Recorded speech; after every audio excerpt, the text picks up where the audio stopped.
But you must understand one thing. When Trump says, why is this man not in jail? Why is this man not arrested? He simply means, why is this man not dead? Why are you not killing this man who wants to kill for white people? Ce discours, capté lors d'un rassemblement de l'EFF en Afrique du Sud, a fait l'effet d'un coup de tonnerre. Julius Malema, figure controversée de l'opposition, s'en prend frontalement à Donald Trump, qui l'accuse d'avoir voulu sa mort. La scène se déroule après une rencontre entre Trump et le président sud-africain Cyril Ramaphosa. Selon Malema, le président américain aurait demandé « Pourquoi Julius Malema n'est-il pas en prison ?» Pour lui, pas de doute, il voulait dire « Pourquoi ne tuez-vous pas cet homme ?» À travers ce discours, Malema dénonce un complot orchestré depuis la Maison-Blanche. Il accuse Trump de racisme, Ramaphosa de lâcheté et défend bec et ongle une chanson polémique « Tuer le fermier ». Validée par la Cour constitutionnelle, selon lui, elle serait un héritage de la lutte anti-apartheid.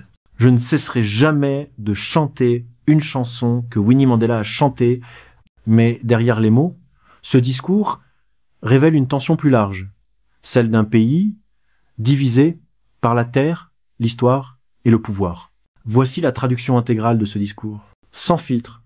À vous de juger. Regardez. Analysez. Comrades, you were told. Camarades, on vous a dit que cette organisation était mourante, qu'elle était inutile. And it only took Donald Trump. Et il a suffi de Donald Trump pour vous rappeler à tous que ce n'est pas une petite organisation. C'est Donald Trump qui a dit à Cyril Ramaphosa, « Vous ne pouvez pas dire que c'est une petite organisation, car c'est la seule en Afrique du Sud qui a rempli le stade FNB. » Il a dit qu'il n'a pas vu un seul siège vide. Il y avait 100 000 personnes et plus au stade FNB. Pourquoi, en tant que combattant et force de terrain, diriez-vous que votre organisation est mourante, alors que la Maison-Blanche affirme que c'est la plus grande organisation en Afrique et en Afrique du Sud?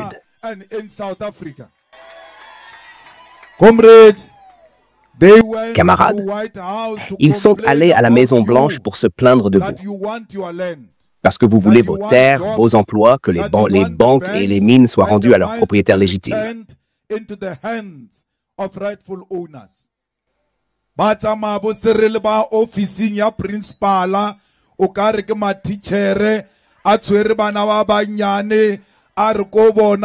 Les gens meurent en Afrique du Sud. Et Ramaphosa n'a pas su défendre notre pays. Le président tout entier de l'Afrique du Sud est allé en Amérique et a déclaré là-bas qu'il y a de la criminalité en Afrique du Sud.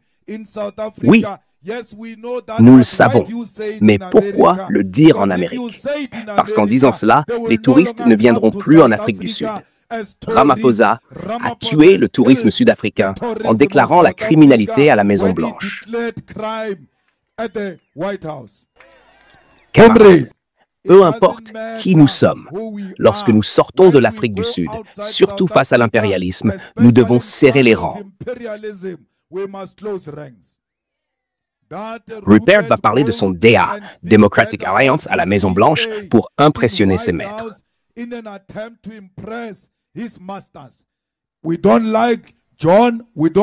Nous n'aimons pas John, nous n'aimons pas le DA, mais ne parlez pas d'eux à Trump.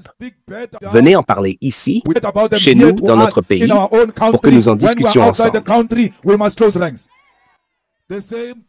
John Steenhuisen, qui n'a même pas son bac, est allé à la Maison-Blanche et a dit que l'EFF est un petit parti.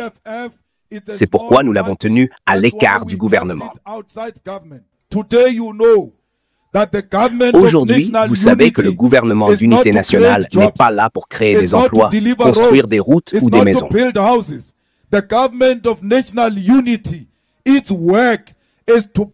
Son travail est d'empêcher l'EFF d'accéder au pouvoir. C'est sa tâche principale. Et ils veulent dire à Donald Trump qu'ils existent à cause de leur haine envers l'EFF.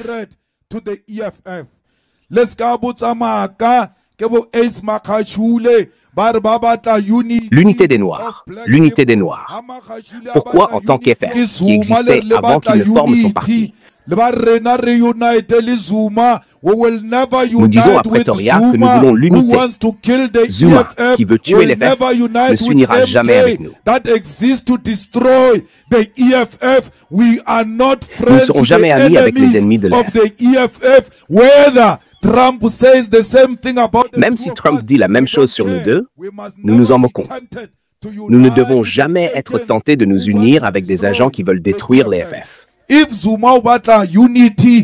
S'ils veulent l'unité des Noirs, pourquoi Zuma a-t-il créé MK alors que l'EFF existait déjà? Parce que vous divisez déjà les gens. Vous devriez rejoindre l'organisation existante qui poursuit le même agenda, c'est-à-dire l'EFF. Il n'y a pas d'unité dont ils parlent. Ils font semblant. Zuma ne pense qu'à lui et à sa famille.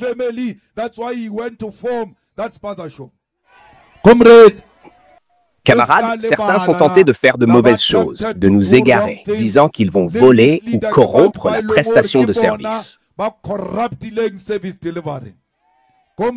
Camarades, nous devons défendre notre pays contre l'impérialisme. La seule organisation détestée par les impérialistes, c'est l'EFF. Je ne serai jamais intimidé par l'Amérique. Je ne serai jamais intimidé par Donald Trump. Il parlait de moi dans cette réunion à la Maison-Blanche. S'ils ne cancanaient pas à mon sujet, ils auraient dû m'inviter à cette réunion. J'aurais répondu à tout ce que Donald Trump voulait savoir de nous.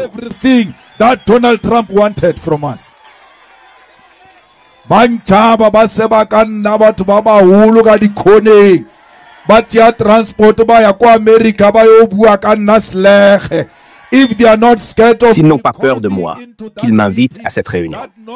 Les absurdités que Trump a dites en Amérique, il ne les dirait jamais en ma présence, car je le confronterai ici et maintenant avec des faits.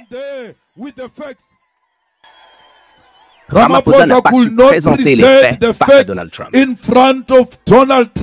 Vous avez un président lâche. Il est parti d'ici en disant qu'il ne se laisserait pas intimider. Mais une fois arrivé là-bas, il tremblait. Un président effrayé par un autre président. Donald Trump lui a dit, « Quand vous parlez de fermiers, vous voulez dire des Blancs ?» Il est resté silencieux. Les fermiers ne sont pas seulement des Blancs. Il y a des fermiers noirs, des fermiers blancs. Ramaphosa lui-même est fermier. Il aurait dû dire à Trump, « Non, les fermiers ne sont pas tous blancs. Je suis fermier moi-même et je ne suis pas blanc. » Pourquoi n'a-t-il pas présenté ce simple fait à Donald Trump? Pourquoi n'a-t-il pas dit que beaucoup de gens sont tués en Afrique du Sud et que la majorité d'entre eux sont noirs? Il n'y a pas de génocide blanc en Afrique du Sud.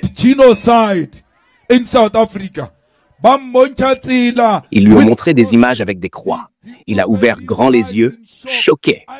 Je connais l'Afrique du Sud les yeux fermés. Et je peux dire à Donald Trump que cette image ne représente pas l'Afrique du Sud. Cette image n'est pas la nôtre. Nous n'avons pas autant de tombes de blancs en Afrique du Sud.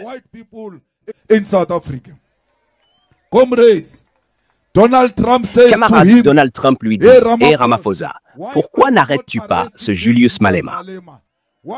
Pourquoi ce Julius Malema n'est-il pas en prison? » Il n'a pas su répondre avec le simple fait que la chanson « Tuer le fermier » a été approuvée par la Cour constitutionnelle.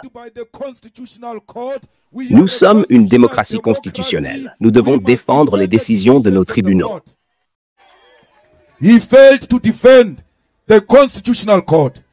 En échouant à défendre la Cour constitutionnelle, il a échoué à protéger la Constitution.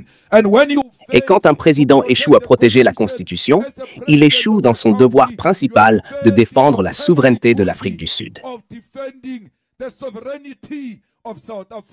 Ramaphosa est un échec. Mais comprenez bien, quand Trump demande pourquoi cet homme n'est pas en prison, pourquoi il n'est pas arrêté, il veut simplement dire « Pourquoi cet homme n'est-il pas mort? Pourquoi ne tuez-vous pas cet homme qui, selon eux, veut tuer les Blancs ?»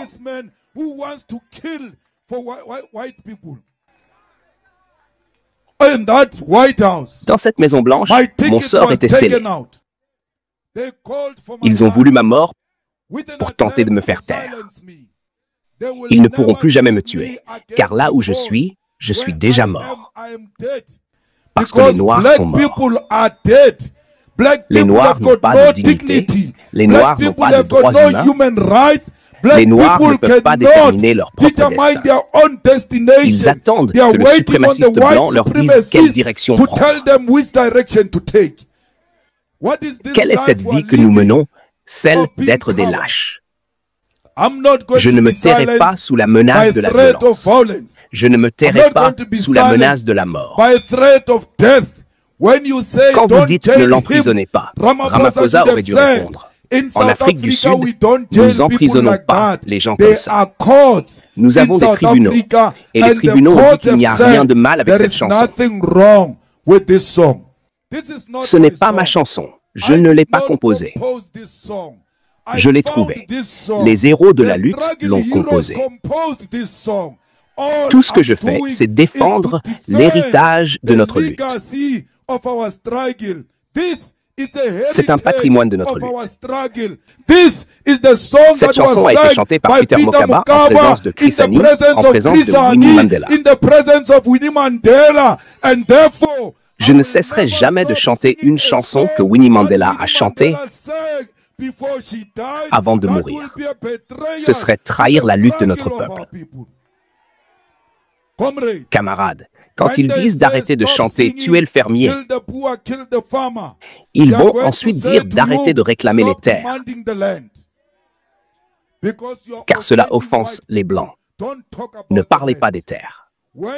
Quand vous arrêtez de parler des terres, ils disent que les Noirs doivent retourner à l'éducation, qu'il faut des écoles africaines. Et quand vous refusez, ils disent que c'est interdit. Aujourd'hui, un contrat est donné à la Maison-Blanche sans appel d'offres. Rupert se lève et demande pourquoi l'entreprise Starlink d'Elon Musk n'a pas d'opportunité en Afrique du Sud.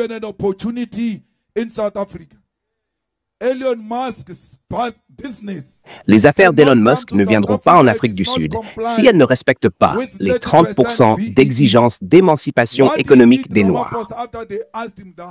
Ramaphosa a promis le lendemain de relâcher les exigences BEE pour que Starlink puisse entrer en Afrique du Sud.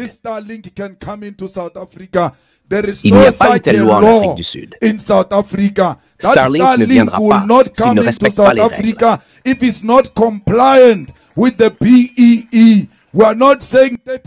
Nous ne disons pas que les 30% doivent aller à une seule personne. Ces 30% doivent bénéficier à autant de Noirs que possible, car nous voulons profiter de notre propre économie. Camarades, nous ne devons jamais nous laisser dicter notre conduite par les entreprises. Je vous ai dit depuis longtemps que l'Afrique du Sud est capturée par Rupert, que notre pays est dirigé par Rupert. Comment une ministre des Relations internationales peut-elle assister à une réunion sur des questions internationales à l'étranger et ne pas dire un mot? Elle est assise là, mais c'est un bon garçon. Elle attend.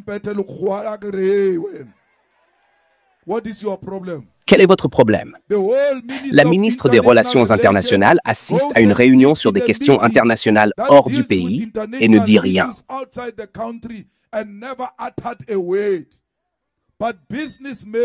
Les hommes d'affaires parlent, les joueurs de golf parlent. Mais vous, politiciennes censées parler de ces sujets, vous restez silencieuses. Pourquoi continuez-vous à toucher un salaire après être restée silencieuse? Pourquoi ne pas donner ce salaire à ces Blancs? Car ce sont eux qui parlaient là-bas. Tous les Blancs sud-africains présents dans cette maison ont parlé, y compris John Steenhuisen. Qu'est-ce qui leur a donné le droit de parler au nom de notre pays? C'était leur couleur de peau. C'est uniquement leur peau qui leur a donné la permission de parler à la Maison-Blanche. La Mola était là. Kumbuzo est encore pire, incapable de s'exprimer.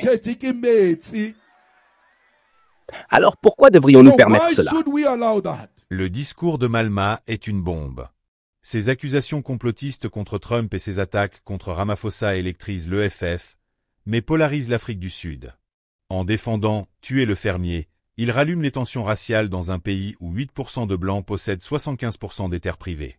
Ces critiques de Ramaphosa, accusé de faiblesse, fragilisent l'ANC face à une opposition grandissante. Sur le plan international, la rhétorique anti-impérialiste de Malma séduit ceux qui rejettent l'ingérence américaine, mais risque de rebuter les investisseurs. Pour Ramaphosa, ce clash complique les relations avec Washington, déjà tendues par la suspension de l'aide et l'expulsion de l'ambassadeur. L'implication d'Elon Musk, critiquant les lois BEE, ajoute une pression économique. Pretoria cédera-t-elle? Trump, lui, joue la carte populiste avec le « génocide blanc », mais au risque d'isoler un allié africain clé. L'Afrique du Sud est-elle au bord du gouffre? Julius Malema a jeté un pavé dans la mare, défiant Trump et exposant les failles de Ramaphosa. Mais ce bras de fer peut-il apaiser les fractures sud-africaines, ou va-t-il les aggraver? Entre complot, provocation et lutte pour la terre, l'Afrique du Sud retient son souffle. Et vous, que pensez-vous de cette tempête? Laissez vos réactions en commentaire et partagez pour faire entendre votre voix. À bientôt pour décrypter l'actu.